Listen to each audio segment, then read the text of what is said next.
നമ്മൾ ഈ പറഞ്ഞ കാര്യങ്ങളൊക്കെ മരുന്നുകളും കൃത്യമായി എല്ലാ മാസവും മരുന്ന് കൃത്യമായിട്ട് കഴിച്ച് ഒന്ന് ചെക്ക് ചെയ്ത് നോക്കി എക്സസൈസ് ഒക്കെ കൃത്യമായിട്ട് 40 മിനിറ്റ് ഡെയിലി നടക്കുക, സൈക്കിൾ ചവിട്ടുക, ഷട്ടിൽ അങ്ങനെ എന്തെങ്കിലും എക്സസൈസ് ചെയ്യുകയും അതുപോലെ കൃത്യമായിട്ട് 2 ലിറ്ററോ 3 ലിറ്ററോ 20 കിലോ ശരീരഭാഗത്ത് 1 ലിറ്റർ വെള്ളം എന്ന് കണക്ക്. അപ്പോൾ ഒരു 60 കിലോ തൂക്കമുള്ള ആൾക്ക് 3 ലിറ്റർ വെള്ളം കുടിക്കണം. അങ്ങനെ കൃത്യമായി വെള്ളം കുടിക്കുകയും കൊഴുപ്പുള്ള ഭക്ഷണം കുറയ്ക്കുകയും അരിയാഹാരം കാർബോഹൈഡ്രേറ്റ് അതായത് ചോറ് ചപ്പാത്തി ദോശ എന്നുള്ള അളവ് കുറച്ച് കൂടുതൽ പച്ചക്കറികൾ പ്രത്യേകിച്ച് പ്രഷറുകാർ പഴങ്ങൾ കഴിക്കണം, ഇലക്കറികൾ കഴിക്കണം. അവർക്ക് പൊട്ടാസ്യം അടങ്ങിയ ഭക്ഷണമാണ് വേണ്ടത്. കൊഴുപ്പ് കുറയ്ക്കണം എന്ന് നമുക്കറിയാം. അതായത് ഇറച്ചി, മുട്ട, നെയ്യ്, വെണ്ണ, വറവ് സാധനങ്ങളൊക്കെ കുറയ്ക്കണം.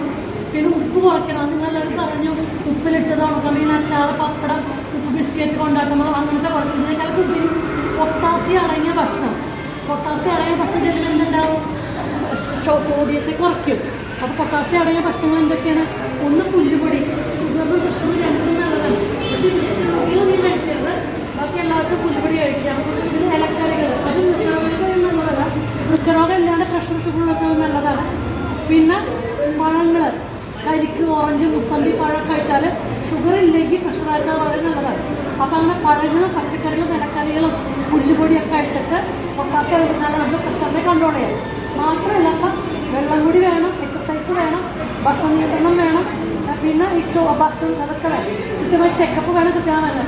പിന്നെ ഇതിനേക്കാൾ ഉപരിയായിട്ട് മാഡം പറഞ്ഞു ടെൻഷൻ, സ്ട്രെസ്സ്, അത് കുറയ്ക്കാൻ കുറച്ച് ടിപ്സ് ഞാൻ പറഞ്ഞുതരാം.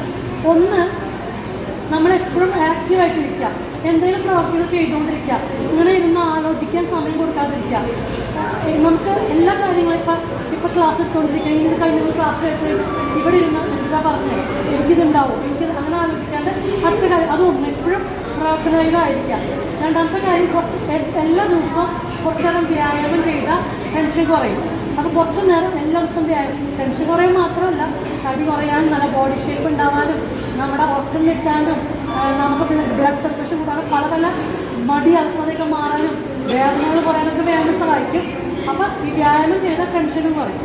പിന്നെ നമ്മുടെ എപ്പോഴും നമുക്ക് ഇഷ്ടമുള്ള കാര്യങ്ങൾ, ഇപ്പോൾ കുക്കിംഗ് ഇഷ്ടമാണെങ്കിൽ കുറച്ച് നേരം കുക്ക് ചെയ്യുക, വായിക്കാൻ ഇഷ്ടമായി കുറച്ച് നേരം വായിക്കുക, ടി വി കാണാൻ ഇഷ്ടമായി കുറച്ച് നേരം ടി വി കാണും.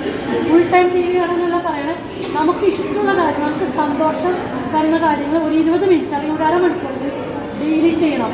അത് വേണം. പിന്നെ എല്ലാ വിഷമങ്ങളും ആരുടെയും ഒരാളുടെയും തുറന്ന് പറയണം.